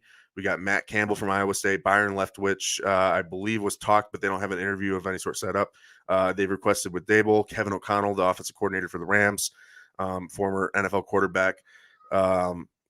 There's been rumors of Jim Harbaugh, but I don't think that's going to happen. Yeah. Doug Peterson has already done an interview and has said that he's willing to wait and see what happens with the GM situation, and that he's willing to wait before taking another job. He wants to see what happens with the Vikings GM spot. Kellen Moore, interview was requested with him, reported today. Kellen Moore also has said that he is very intrigued by the position, apparently publicly. Someone that I would like to see us talk to is Dave Tube, the special teams coordinator for the Chiefs. He's someone that should be looked at for jobs, and we're not hearing a lot about him. But there isn't any strong ties that we've set up any sort of interviews with him. Right. But as of today, or as of this morning, they also have requested to interview with Danny Quinn. They have requested Kellen Moore, Todd Bowles, D'Amico Ryans, defensive coordinator and former linebacker for or D'Amico Ryans is a linebacker for the Texans, but he's a defensive coordinator for the 49ers. And then Jonathan Gannon, who is the defensive coordinator for the Eagles. Like I said, some of these guys like D'Amico Ryans, I like D'Amico Ryans, but I don't want a defensive guy. I'm still happy that we're interviewing him because that means that they are taking an unbiased approach to this. You're putting feelers out everywhere. Gannon, I want nothing to do with. He was a former assistant on the Vikings staff before, and then the Colts, and now the Eagles defensive coordinator. I don't want a defensive guy. And if I'm going for a defensive style head coach, there's guys like a Bowles or Dan Quinn that I would much rather have. But the fact that they're not closing doors, they're opening opportunities. I like that. I like that approach. At the end of the day, I think Doug Peterson makes a lot of sense because of what he's done in the league. I think other assistant coaches under him would be willing to go work with him again. That's like, I gave you my list of who I wanted to see the Vikings bring in as our coaching staff. I would love to have Fangio come in as a defensive coordinator. I think Fangio would absolutely be willing to come in as a defensive coordinator underneath an offensive-minded head coach like a Peterson, who has a good track record. He's taken a team, and won the Super Bowl. Like, he knows that Peterson will take care of the offensive side of the ball, and he will let Fangio do his thing on the defensive side. Yeah. I think that would be a great fit for our team, and to have a guy with head coaching experience like a Fangio in the building would be nice. My gut tells me it'll be Peterson. I believe we also requested stuff with Daboll as well. I would like us to stay offensive minded, and I think that's one of the ways that we definitely will go by the end of this. But I'm very happy with how we've gone about our head coaching search and our GM search so far. We're not rushing into anything, so that'll be nice. Are you putting that up? Okay, cool. Yep. So I believe this is Sven again. Brian could leave. Speaking about Daboll, could leave if it pays well. All about the money, right? He's waiting to see if they get to the Super Bowl, stack his resume more. So any of these coaches that are still in the playoffs, they will not accept a job until after the season is over. Whether that season ends today, tomorrow, or after the Super Bowl, they won't accept a job until their season is over because that does increase the money that they'll get. But also they have to focus on their job. They can't accept a job and expect their players to play for them the same way. I think the only guys that would even consider taking an interview right now would be anybody from the Titans or the Green Bay Packers because they're on a bye this week. They're not necessarily worried about game planning. So we're not going to see any of these guys have interviews until the season is over, till their season is over. So speaking about teams that their season could be over today, and a guy that we talked about a little bit. So Bisaccia, if the Raiders go out today, I mean, he could be let go. Mm-hmm. Does he get another job, another head coaching opportunity somewhere else based on what he has done this year? Not this year. I don't think this year. I think in the future, definitely he could because Bisaccia has been pretty well respected around the league. Another special teams guy. I don't know if you saw the video with him and Zay Jones on the sideline. Zay's sitting there on the bench. Bisaccia is getting the guys hyped. Zay kind of pulls him in and says, "Hey, coach, you're doing a fucking great job." And he's like, "Hey, so are you, bro." Like, those guys like Bisaccia. I think he's very well respected, and I think he could get another opportunity. I don't know if it will be this year, but this is a name that I think we'll definitely see another head coaching position for him at some point in his career because he just took a Raiders team that could completely fracture and got them to the playoffs. Yep. Look, I like Bisaccia a lot. If I took out of the equation the fact that it is Vegas and they like the big, flashy, impactful things to be going on there, I'd say Bisaccia should stay, regardless of what happens today. I would like him to stay. For like me personally, because I like Bisaccia, I would like to see him get the job for at least another year. Me too. I like what he's done with the team. And I think it really works well, that dynamic he has with Carr. Mm-hmm. So there was all this talk early in the season that Carr and Gruden did not get along. There's constant talks of trades of Carr. I don't think they have to trade Carr if they keep Bisaccia because those guys work well together. Yeah. So you're not resetting. My gut just tells me that they are going to want to move on. I haven't included the Raiders on my list of vacancies, and a lot of people have, even though there isn't a vacancy yet. Regardless of what happens today, I want to see him stay there. My gut tells me that if they lose today, that they won't, that they'll move on for something a little bit more flashy, a little bit bigger name. And if they win today, then I think that he will earn himself at least one more year. But again, I like Bisaccia a lot. If he does not keep that head coaching job, he's going to be one of the most sought after guys for a special teams coordinator. People are going to want him in the building just because of what they saw he was able to do with this Raiders team. As a special teams coordinator and an assistant head coach type of guy. Really, really, really good job by Bisaccia this year. All right, so that kind of takes us through, Black Monday, coaches firings, and gets us into our games. And first game on tap for today is that Las Vegas versus Cincinnati game. Yep. So that is 2:30 Arizona time. 2:30 Arizona time. Happening this afternoon. So we just talked about it. If Bisaccia can get that win, maybe he stays. How are you feeling on this game? Who you got in this game? What do you think some of the key factors in this game are going to be? So for me, it's the Bengals in this game. I've not been a big fan of the Raiders, even though they have been able to make it to 10-7. They have had a better latter half of the year. The Bengals are just fucking hot right now, man. And I honestly think that we could be looking at a situation where it is the Bengals and the Bills in like the AFC Championship game. If the bracket's able to fall that way, that's the AFC Championship game that I would like to see at this point is the Bengals Bills, because look, the Bengals have just been so damn hot on offense. Their defense has been playing solid, but the way Burrow has been playing, the way Jamar Chase has been playing, you've got T. Higgins. Look, Burrow, Higgins, and Jamar Chase is probably the best young group of receiving talent in the league right now. Yes. Their offensive is explosive, and it's not like they don't have a run game. They've got Mixon, who's done extremely well this year.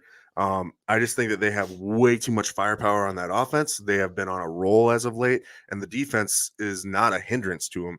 Whereas with the Raiders, you still have questions all around the ball, offense and defense. The line right now is Cincinnati -6 according to Caesars, with an over-under of 48.5.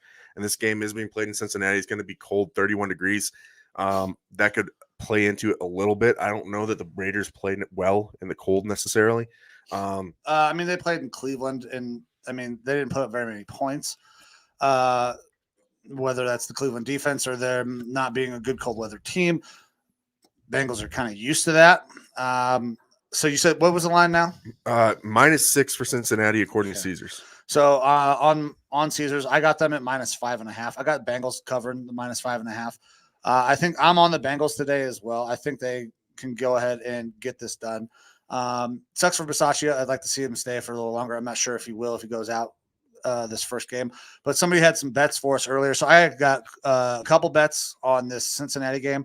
So if you're on Caesars, there's a boost right now. T. Higgins and Hunter Renfrow to each score a touchdown.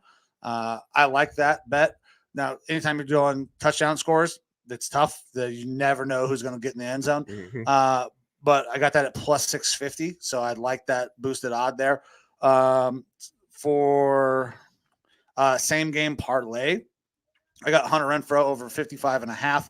Joe Burrow over 1.5 touchdown passes. Max Crosby over 3.5 total defensive tackles and assists. That's that's easy. Max Crosby is one of the most disruptive defensive ends in the game. Burrow over 263.5 passing yards. I got T. Higgins over 67.5 receiving. And I got Daniel Carlson, because I think there's going to be a lot of field goals. He's going to score over 6.5 points today. A couple field goals from Daniel Carlson, maybe an extra point. So those are the bets that I have. I know somebody tossed one of their bets up there earlier on some yardage. That's what I got going on Caesars for same game parlays. I think this will be a decently high score game. We're not going to see a shootout, even though both of these teams are kind of built for that. I could see this going over the 48.5 personally. Look, I see the Raiders being able to put up 21 to 24 points, but I think the Bengals at home are going to be able to put up 35 plus. It's going to all depend on if anybody on that fucking defense can cover Jamar Chase. Yeah. And if they do find a way to take away Jamar Chase, that you got T. Higgins and Tyler Boyd. That's the thing, is the defensive backfield for the Raiders is nothing to write home about. Mm-hmm. And you've got tons of solid receiving options for the Bengals. Yeah. And you can't just defend the pass. You do have to defend the run as well. Joe Mixon, so that's going to really open it up back for him. But Jamar Chase, T. Higgins, Tyler Boyd, CJ Uzomah, you've got a lot of guys out there to throw the ball to, and Burrow is slinging it well. Yeah. So, I fully expect the Bengals to win this one. I believe I'm going to pick them to cover the 6 points as well. I like the Bengals in the playoffs, man. Like I said, I think that they absolutely could make it to the AFC Championship game. I don't disagree. I mean, we had a mailbag question earlier in the year. Am I worried about the Bengals? I wasn't worried about the Browns playing the Bengals, but they are a legit team. They are playing so fucking good. Excuse me. They're playing so fucking good. Their defense is playing good. And Jamar Chase is putting up the greatest year for a rookie wide receiver that we've ever seen. They have a ton of fucking talent. I love the Bengals today, and I hope Bisaccia either keeps the job or finds somewhere else to latch onto because he's done a great job with the Raiders. Yeah, absolutely. And then the next game that we have going on today, our evening game, is going to be a chilly one. Yeah. One of those record cold type games. You have the Patriots and the Bills being played in New York. Now, Sven, we know this is what you were waiting for us to talk about. We had a lot of questions about the Bills. Are we going to see good Bills or bad Bills today? Look, each of these teams went into the other team's house and fucking won this year. Yep. So this is like you're going at it with your ex again type situation. This could be a really rough and tumble game. Like, I'm very excited to watch this game. I do have the Bills winning. The line right now is Bills -5. I think this could be closer, but I do see the Bills winning. I could see it being a 3 or 4 point game that ends up winning this one. Look, the Bills have come on the last couple of weeks. Their rushing attacks has looked a lot better. Their running defense has looked a lot better. Yep. Which is going to be massive in this game. And I think that Josh Allen is going to put up probably 60 to 75 yards rushing, a lot of that in the first half to get the offense settled down, get those first downs rolling with his legs, and then they're going to start to open things up a little bit more. Look, the game where the Patriots won, that was an insane weather game. Yeah. Where you see Mack Jones pass twice. Yeah. Completes one? Yeah, that's not going to happen today. He's going to pass more. But I think that, we ride a lot on Belichick and how he prepares his Patriots, and they're going to be prepared for the day. Their defense is going to be good. They're going to be a run-heavy team. But Mac Jones, with him being the rookie, he has been in pressure situations, obviously with, college championship and everything like that.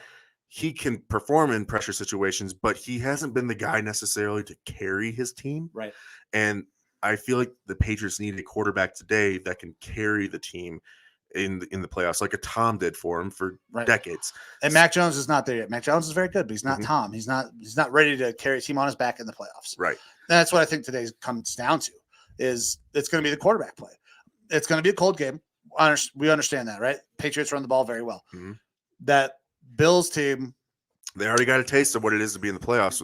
Josh Allen. They already know Josh Allen's won playoff games. Yes. I think Josh Allen's experience in the playoffs, winning a playoff game, is going to outperform Mac Jones in his very first playoff game in the NFL. These teams are both very good, but I think there is a little bit of beast Bills today. Hey, me too, because I'm on the Bills to cover 4.5 is when I got them on Caesar. So I'm on the Bills -4.5, and it's not very often do you go into an opponent's stadium twice in the same year and beat them twice. I think that's going to play a factor. The Bills defense feels very disrespected. They were number 1 or number 2 total defense in the NFL. Couldn't have a better matchup for this weather. We're the Kings of the North. Yeah, I'm excited, man. The Kings of the North. The Kings of the North are going to be the fucking Bills.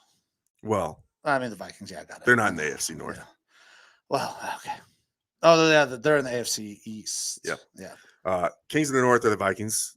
We're Northmen, just not this year Yeah. as far as the records go. But don't worry, the Packers will be out next week.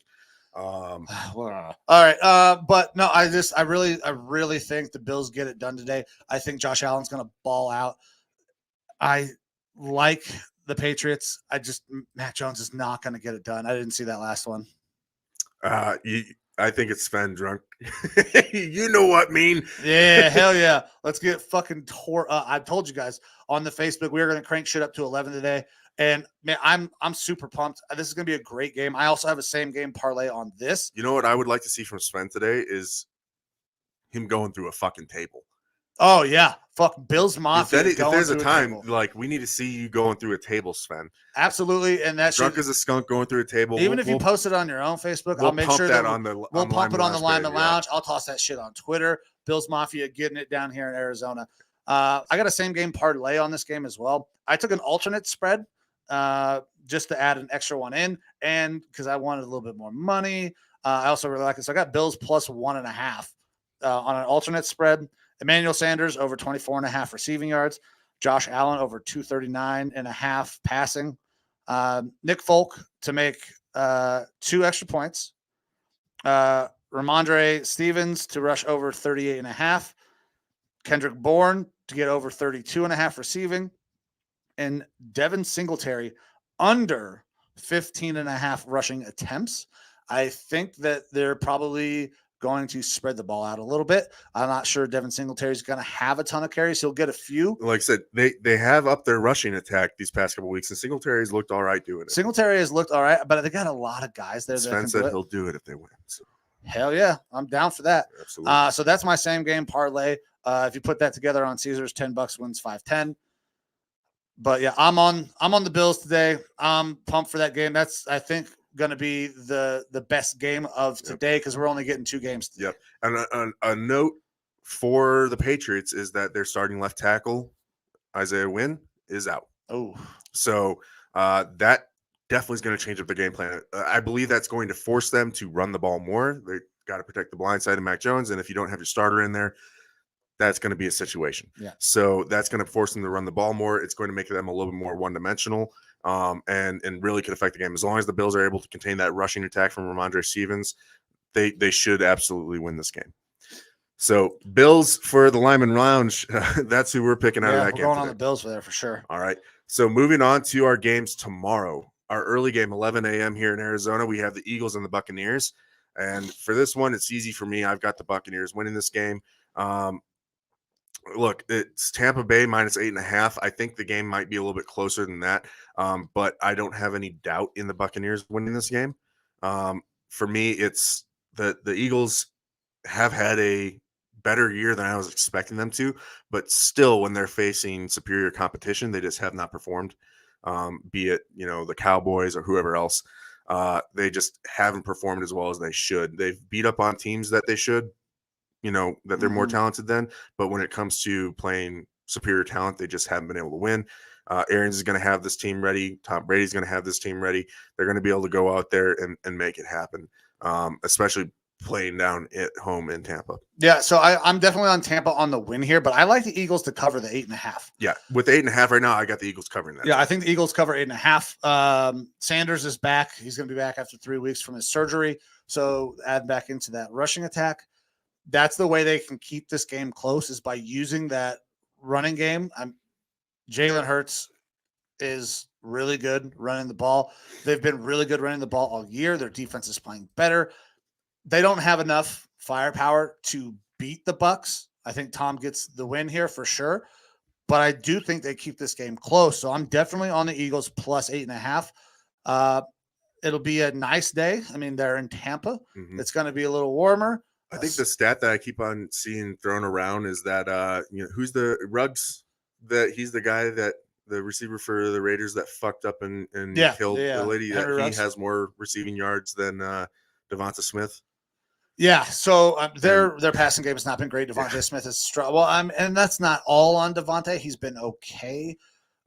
His legs haven't snapped in half yet, which I was really surprised with. Has not had a ton of opportunities. I don't know if that's him not getting on the field or Jalen just not throwing it his way. But, I mean, that team wins with running the ball and playing defense. Yeah. And I think that slows down a game and keeps a game closer against the Bucs. Absolutely.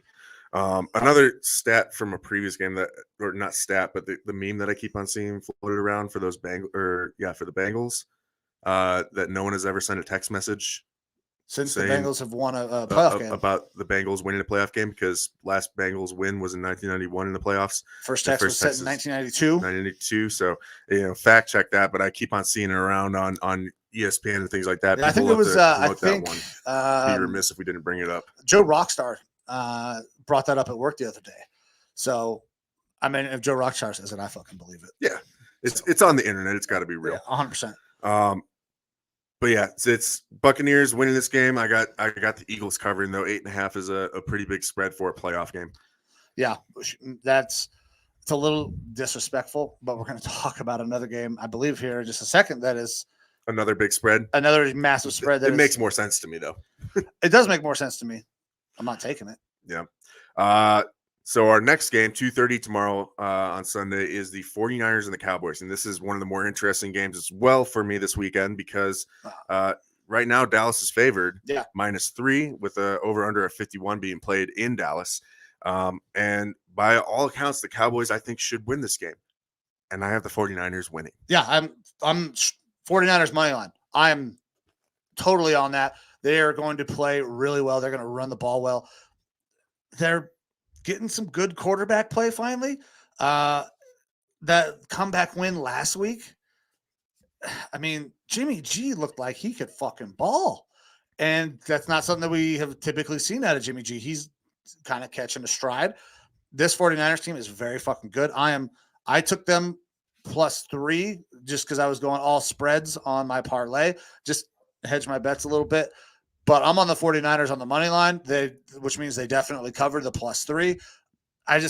I'm on the 49ers. I love Shanahan. So I think the Cowboys are a better team. I really think the Cowboys are a better team and that they should win this game. But the 49ers, for whatever reason, are a sneaky team in the playoffs that really ruin people's fucking day. And I think that they can do that versus the Cowboys. This isn't the biggest spread by any means in the playoffs, but I think that this is my upset pick. Because I think most people are picking the Cowboys to win. Yeah.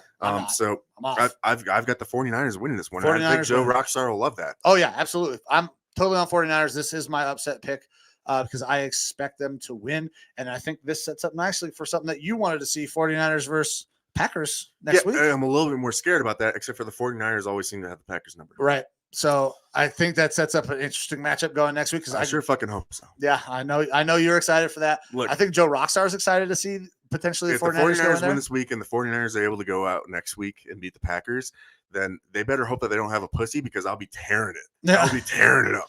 I'll get up in their guts. I'll be all about the 49ers. But this game, I got the 49ers being the upset pick to beat the Cowboys at home. Look, part of me is, again, I think the Cowboys are a much better team. I don't have as much disdain as a lot of people do for the Cowboys fans, though I do dislike always hearing about, America's team and talking about, we them boys whipping the plunger out and bringing up all this old shit. You're talking about all these old playoff wins. All those guys are geriatrics who are from those playoff teams. I don't want to hear more shit from them making it to the NFC Championship game or the Super Bowl. I just don't want to hear it. So 49ers in this game for me, man. Yeah. It's just funny you brought up the geriatrics of the Cowboys. We watched Longest Yard the other night. And Michael Irvin was so fucking good, dude. Even in that movie, he looked like he was just a fucking baller. So Facebook user, we're not sure who you are, but it's an old school rivalry game. 49ers versus Cowboys. They had a ton of success back in the day. Cowboys not so much recently. 49ers have been to a Super Bowl. I love them in this game. This is one of my, if I was going to take one, lock for +3. For sure, it's a lock +3. The money line, I think, is more 50-50, but I'd still like the fucking 49ers to win this game. Yep. All right, and then our Sunday night game is the Steelers and the Chiefs being played at Arrowhead. The line for this one, like we were talking about, is a big one. Kansas City -12.5 over under a 46. It is supposed to be a nice 33 degrees out there in Arrowhead. The Steelers, unlikely to be in the playoffs, and it took that odd set of circumstances for them to make it in. Yeah. Everyone was pretty much surprised by this one, including Big Ben. Look, the Chiefs are going to win this one. There's a possibility the Steelers can win. The only way that they can win, though, is from a lot of mistakes on the Chiefs offense. This has to be a 2 to 3 turnover game by the Chiefs offense. And I believe, we got Wes Aston, who's a big Steelers fan. Huge. He told me the only way I see us winning is if it's a dirty, dirty game. Yep. And they have to play dirty football, the Steelers do. And he's like, we need at least 2 turnovers with one of them being a pick six. And I was like, yeah, that's asking a lot. You're asking for a fucking miracle for them to win this game. And they're not even sure, the running back situations for both teams in this game is up in the air. It sounds like Edwards-Helaire is not going to play because his collarbone hasn't recovered like they'd like to see, and they're hoping to have him back next week. But Najee Harris has practiced very little this week with an elbow injury. Yep. I think you have to go if you're Najee, or if you're the Steelers, you have to try to play him, because if you want any hope of winning this game, you have to have the best rushing attack that you can out there, and Najee provides that. But even with Najee out there, I don't have the Steelers competing in this game very much. The 12.5, it's going to be pretty close to that line, I think. Okay, so Kansas City's far superior team. Steelers should not be in this game. They should not have made the playoffs. The Kansas City Chiefs, who perpetually don't cover, have been covering. The defense for the Steelers, I don't know if they have what it takes to keep up with this Kansas City offense. Big Ben was quoted as saying, we're the worst team in the playoffs of the 14 teams. We are the 14th team. We're probably 20-point underdogs. There's absolutely no reason that they shouldn't kick our ass. We're not very good. And I mean, he's saying all those things. So, and he's saying the right things to get this team amped. Steelers plus 12.5. They're going to fucking cover. They are going to turn this into an ugly fucking game. Yeah. I absolutely think so. It could be. When, I would like to see you have that kind of mentality, like we don't belong here. We're just going to do whatever. We got nothing to lose. That is a dangerous fucking mindset. Absolutely dangerous. They have absolutely nothing to lose. They shouldn't even be here. Tomlin is a great coach. They are going to keep this game relatively close. They may lose by 10, which is not that close at all. But 12.5 is fucking disrespectful. Ben's not going out like a bitch. I do not like Ben, but I respect everything he has done in his football career. They're going to find a way to cover this fucking spread, and the Chiefs go back to not covering, especially because they don't have Clyde Edwards-Helaire. I think that was a big part of their offense when he came back from the injury. They were finally able to incorporate that running game back in there. I have no doubt Chiefs are going to win this game, but they're not going to cover. I'm back on Chiefs not covering. Steelers are going to keep this fucker within 12.5 points. Hey, I would like to see it because I like to have those more interesting games. I don't really like to see a blowout in the playoffs. I still think the Chiefs could win by at least 2 scores, being like a touchdown and a field goal at 10 points. I could see it being close to that 12.5 point line. And just for reference, they played the Steelers once already this year, the Chiefs did, and it was 36-10. Pretty big ass whooping. Yeah. Oh, yeah. Fucking slaughtered. Yep. I don't think it happens twice.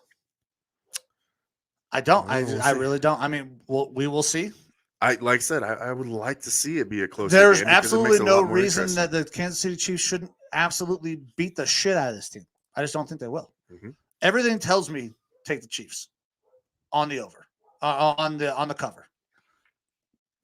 That comment from Ben changed my mind. All right, because they're going to play like they have absolutely nothing to fucking lose. Well, we'll have to hope for a good one on Sunday night. But that takes us into Monday, our first Monday wild card game. Fucking stupid ass Monday game. Why did they do this? I don't know. You know what? I'm glad that they spread it out a little bit. I like to have my football spread out so I can make sure to watch all these games, because when they're all happening, at noon and 2 p.m. and stuff like that, it's tough to watch all of them at once. So. Right.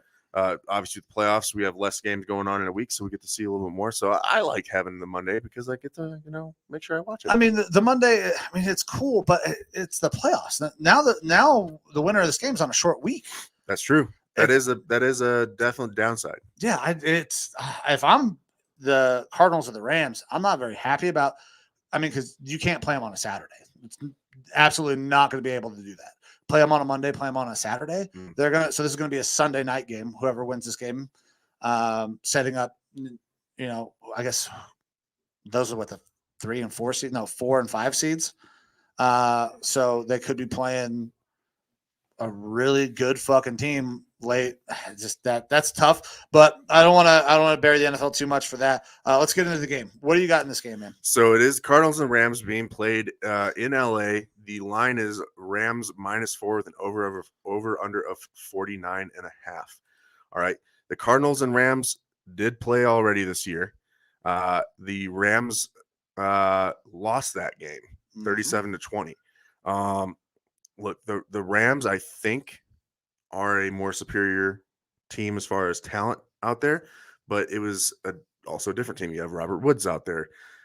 OBJ is good, but he's not Robert Woods. I don't think Cooper so Kupp is still obviously, absolutely dominant. Unanimous All-Pro. Yep, one of the greatest wide receiver seasons that we've seen. I just want to throw a couple things out here at you, though, particularly with Matt Stafford. All right, so in his career, Stafford is 7-63 against teams that have 10 wins or more in a season. That's bad. He's 2-5 in those games this season versus teams that have 10 wins or more. So not good, but a little bit better than his normal. And also he's had 15 turnovers in the last 9 games. Stafford is a good quarterback. Yeah. He has great arm talent, but in a lot of those games, this wasn't all Stafford losing all those games on his own. He was on the Lions for years. Yeah. Oh, yeah. But he just does not perform well against good teams.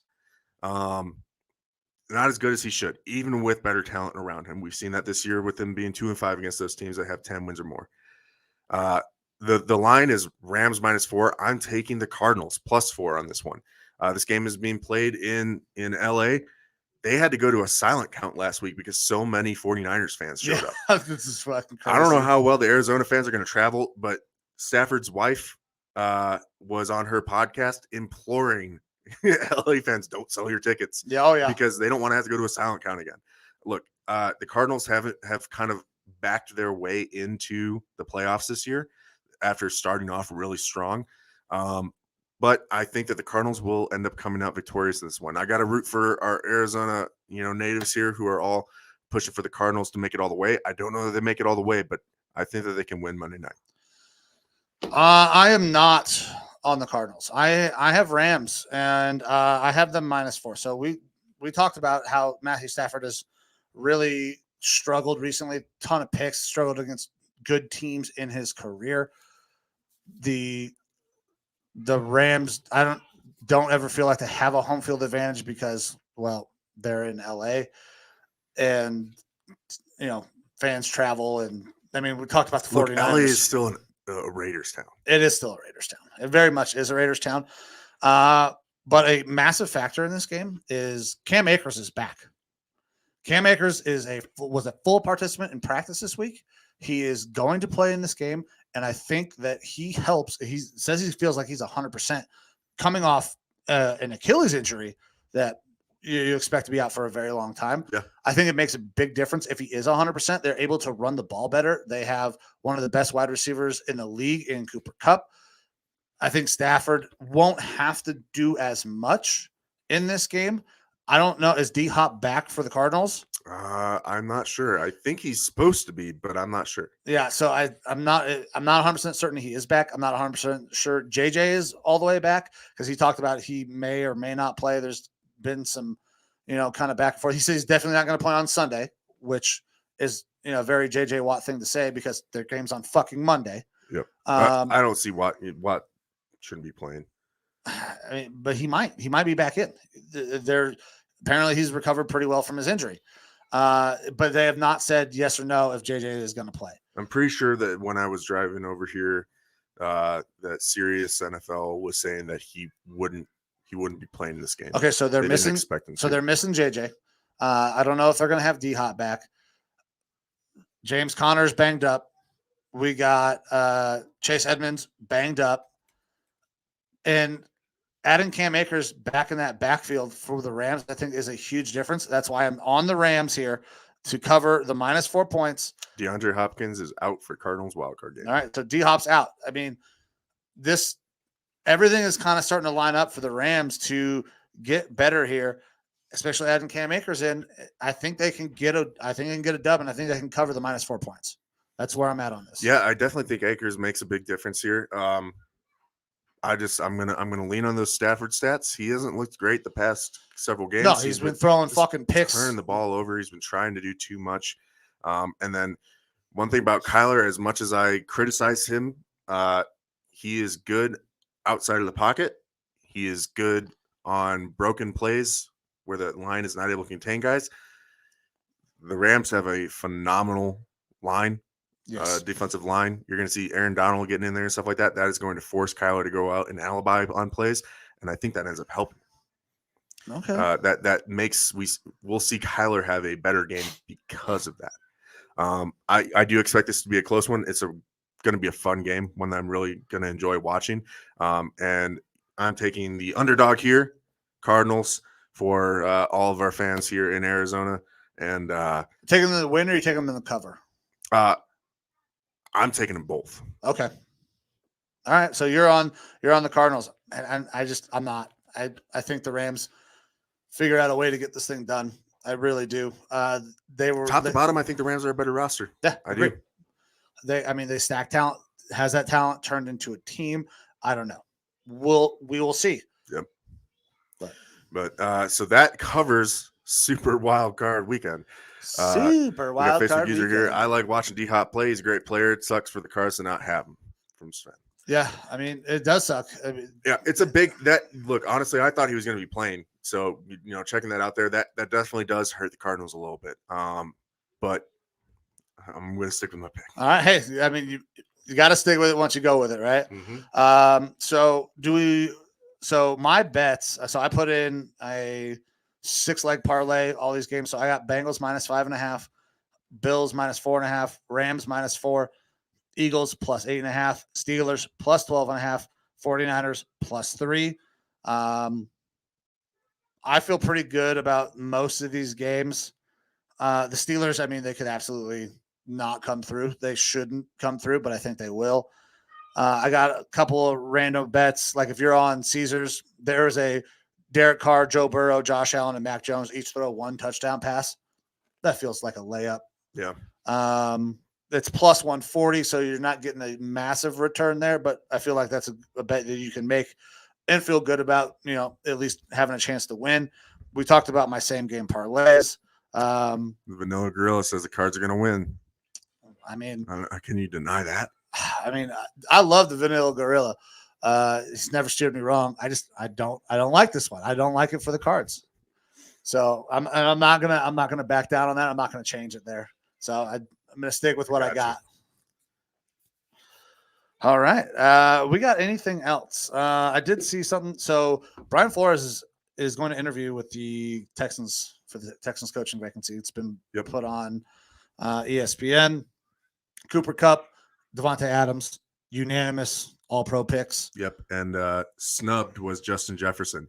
He missed it by 1 point. Debo got the other spot. So on that AP voting, they originally had I want to say it was called like a flex spot or something like that. It was for an offensive player who, like a receiver who rushes a lot or something like that. Like a Cordell Patterson would be a fit, where it's like he's a receiver and a running back and a returner and stuff like that. One of those kind of flex type of guys, just like you'd see in fantasy. They got rid of that in the last year or two. It would have been a perfect spot for Debo to go in this year. It would have. He ended up getting the third receiver spot by 1 vote over Justin Jefferson. I think that's a travesty. I mean, Justin Jefferson's really fucking good. I'm surprised Jamar Chase didn't get. So it was 22 votes for Debo, 21 for Jefferson, and 9 for Jamar Chase. Okay. So it was close, and I think I mean, all those guys are in the Pro Bowl, but All Pro is a little bit higher stature. A lot of guys make Pro Bowls. Yeah. Not a lot of guys are All Pro. Yep. So I mean, we don't know nothing else. We got college basketball. We might get into that as the season wears on. I don't know what onda means. ¿Qué onda, putos? I don't know. Es lo que es, señor. Listen, I've been living basically 15 miles north of Mexico for a little over 3 years now. Still can't speak a goddamn lick of Spanish. No hablo. Yeah, no hablo. ¿Dónde está el baño? Necesito cerveza and tengo el gato en mis pantalones. Oh, yeah. En la biblioteca. Yeah. ¿Dónde está la biblioteca? Yeah. Yeah, so that's about the extent of the fucking Spanish that I know. I've learned how to cook really good Mexican food, but I still cannot at all speak the language. I've learned to eat it real well. Yeah, I can cook it all right, but I can definitely eat the shit out of Mexican food. Oh yeah, I mean when you're this close, you get some good shit too. Like, what's up? Bitches? Come on, Stan, bitches. Come on now. Yeah. I love doing the intro that way. One of my favorite movies as a younger man growing up was Anchorman, and when they're coming in to have the battle where Brick kills a guy, that is the Spanish language news. Como están, bitches? So that's kind of where I stole our intro from, because I fucking love that movie and I love Will Ferrell. If you don't like Will Ferrell, then fuck you. Yeah, I know there's a lot of people out there that don't like him. We got a call slipping in before the end. Yeah. Call from. To accept, press 1. To send a voicemail, press 2. Fuck it. Joe Rockstar. So we didn't hear your intro there, but we got you on. How's it going, buddy? I was too slow with the reaction. Listen, that's not what that means, you ignorant wretch. Your Spanish is worse than your English. Oh, I don't know how far behind I am right now. So it shouldn't be too far behind. I mean, we're at an hour 40 on the live show. I don't know where you're at, but. All right, I just got one question for you guys. Well, I don't really have a lot of questions. Just one question. Who's the Niner fan on Sunday? Anybody? Both of us are. Yeah, we're both Niner fans on Sunday. We both picked the Niners to win this game. Let's go, Niners! Yeah, we're both on the money line, both picking them to win the spread. Too easy. Definitely on the money line on the Niners. You'll have to jump back in, Right. Joe, and rewatch when we went over the Niners, because we're both on the Niners pretty hard on this one. And Torres is commenting right now. He's a Niner fan on Sunday as well. You got a lot of people pulling for your team. I'm sorry I missed so much. I got your old friend and Bears faithful fan, Scotty Hernstrom, over this weekend. No kidding. Oh, Hernstrom. What's up, buddy? Hernstrom in the house. Nice. He's over here watching some Lineman Lounge. Hell yeah. But anyways, I just went 6 yeah, to midnight. dude, he's a Niners fan this weekend. We're going to rookies. You guys should come out. Oh, that'll be fun. Yeah. So what's up, Scott? I'm pants full of hot frothy cum right now. It's good to have you back in town. Yeah, it's good. Hey, how do you guys feel about this? About what? Niners go all the way. Niners go all the way. Bengals go all the way. We get Niners-Bengals Super Bowl number 3. I don't see the Niners going all the way. I want to see them win this week and see them win next week versus the Packers. But beyond that, I'm not sure if they're going to have the internal monologue. How great would that be, though? I mean, it would be interesting. I think it would be two teams that nobody expects to be in the Super Bowl at this point. I want the Niners to win this week. I don't think they'll get it done next week against the Packers. I think the Packers are really fucking good. Bengals, I think, have a chance if they can continue to put together a high-scoring offense. I just don't think that they'll get past the Chiefs or the Bills. I think the Bills could be the surprise team that comes out and goes to the Super Bowl. Yeah, Scott Hernstrom, shut the fuck up. Scotty is back in town. So I am not going to be able to make it to rookies. Tomorrow is my birthday. So the wife has some plans. We're going to hang out, play board games, and just chill at the house. But I'm definitely going to have the game on, rooting for the fucking Niners. Well, happy birthday, brother. Hey, thanks, man. I appreciate that. I don't know, man. I feel really excited about this kind of 90s, 80s remix going on right now. Laid back with my mind on my money and my money on my mind. Oh, DMCA. I can't wait, man. I'm so homered out right now, though. We're going to DMCA. No. So I've done some research. You can sing whatever as long as we're not actually playing the song, the beats. I don't know. That was pretty much the song. I mean, might as well. I've heard Joe Rockstar's voice at karaoke. He's pretty goddamn good. Well, we got Sven saying Buffalo Niners. You guys keep it up, man. I love the show. I'm sorry I missed so much of it today, but hey, man. Well, we appreciate the support and love when you call in and interact with us, man. All right, guys. Lineman Lounge. All right. Thanks, buddy. Later, bud. Peace. Always good to get a call from Joe Rockstar. Torres is finally, I think, woken up and is in here. So, yeah, he texted me. Actually texted me a little while ago. I still have this picture of Torres with his head down from last week's game when they were just getting their dicks kicked in by the Jags. Now I'm pumped for the day. I got some floor shit I got to do. Try to finish that up. Drink some beer. Watch some football. I love playoff football, man. This is the best time of year. Yep. A little sad that it's going to be a while since we see till we see regular football again, regular season. But gotta love the playoffs. Gotta love the playoffs. I mean, obviously, it's sad to not have either one of our teams in. There's always next year. I mean, that's the mantra of a Browns fan. There's always next year. So Torres out on a run. I was out on a run. Yeah. See, I knew he was doing some sort of healthy shit. Mm-hmm. Who gets up, goes mountain biking for 10 miles, goes on a run? It's got to be tough to run when you've got like 3 knives strapped on you all over the fucking place because you know that boy's always strapped. Always strapped with a knife. I mean, I don't know if he's like sticking people up or if he's just spring league football. I mean, there's a possibility of some other leagues coming back in. XFL's trying to come back. The Rock owns that shit now. I don't know how much of that I could watch. I mean, maybe we'll talk about that. Maybe we'll get into some other shit when football's over. Obviously, we got basketball. Baseball's a little ways off.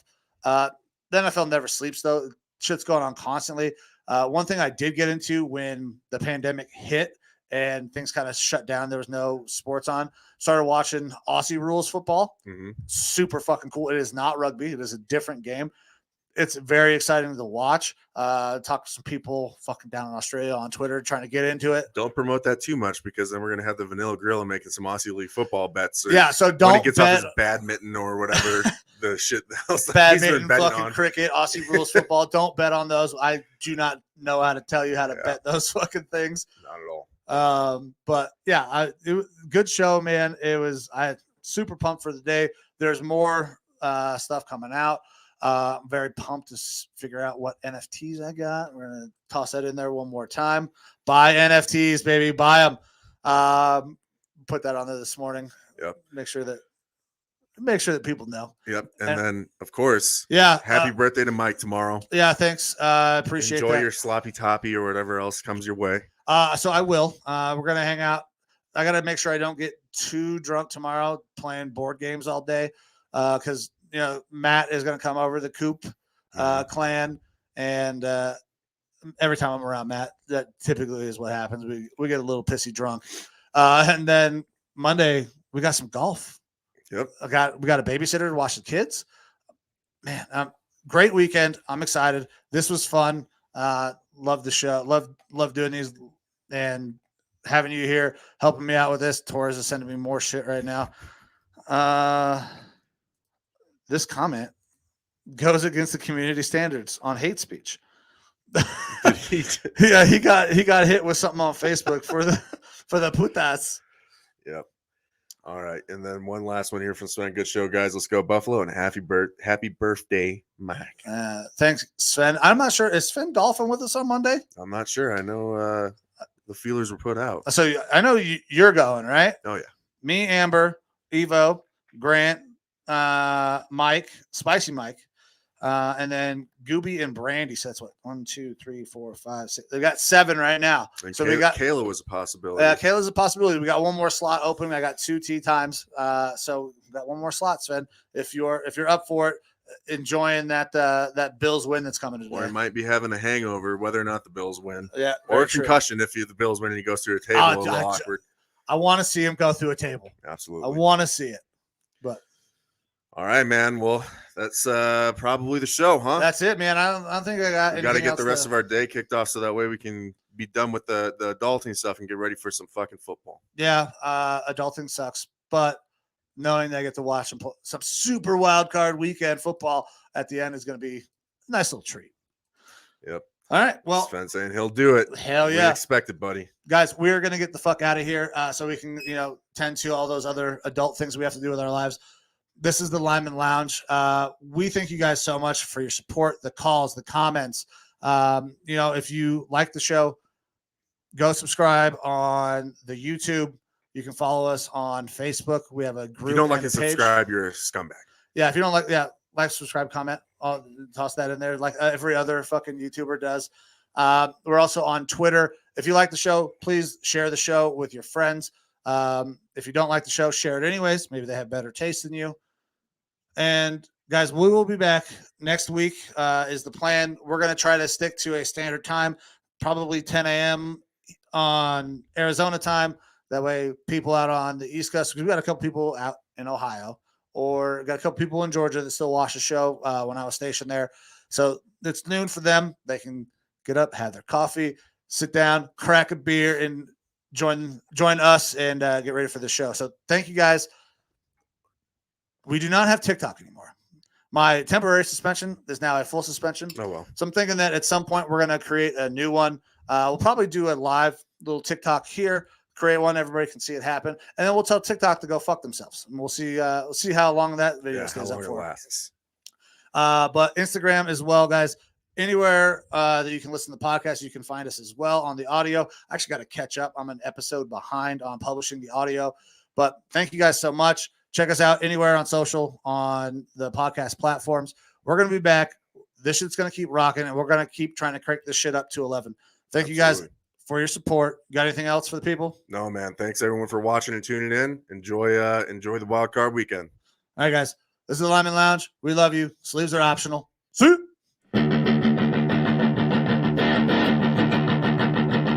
Welcome to the Lineman Lounge, hosted by Mike and Evo. Calling their shots and being outlandish.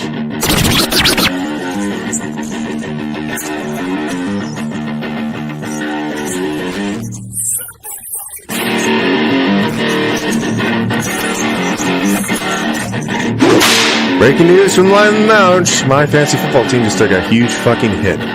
And that also makes it even more likely that the Raiders are going to beat the Ravens on Monday night. Le'Veon Bell is about to be your starter. Latavius Murray is going to go there as well. Jesus, fuck my ass. Get ready for the thickest podcast in the game. Coming to you from Hangar 6, where sleeves are optional. Strap in. The show starts right now.